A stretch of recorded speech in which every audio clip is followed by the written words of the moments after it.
भारतले तपाईहरुलाई अथवा पार्टीहरुलाई दिएको हल्का धक्काले 12 बुँदे समझदारी भएको भन्यो भने नि त्यो एक्सटर्नल फ्याक्टर मात्रै हो, प्रिन्सिपल इन्टरनल फ्याक्टर होइन।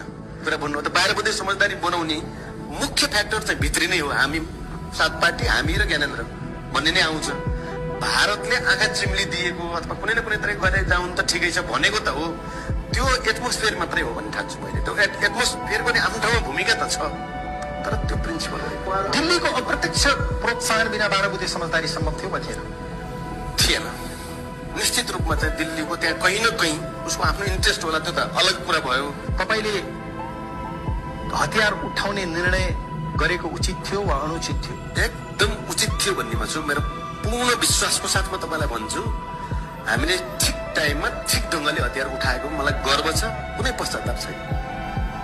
त्यस दौरानमा भएको रक्तपातको धेरै ठुलो संख्यामा चाहिँ हाम्रो दुश्मनै मर्दाखेरि पनि धेरै मानवीय क्षति भयो भनेर म भावुक हुने मान्छे हुँ। त्यसर्थ भन्नुहुन्छ भने मलाई दुःख छ, तर सामाजिक परिवर्तनको निम्ति तपाईँ इतिहासलाई हेर्नुहुन्छ भने हाम्रो यहाँ नेपालमा जति क्षति भयो त्यो धेरै कम क्षति हो भन्ने मलाई लाग्छ।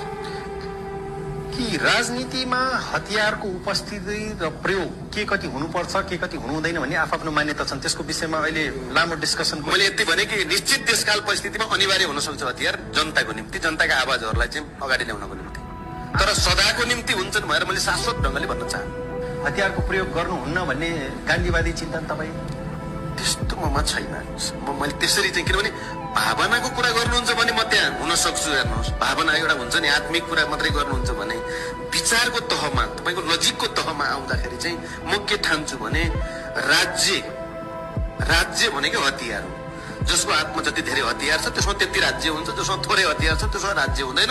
अहिलेको जमाना दुनियाँ कुनै पनि देश तपाईँ हेर्नुहोस् त्यही पाउनुहुन्छ, तपाईँले अर्को चाहिँ तपाईँले साबित गर्न सक्नु।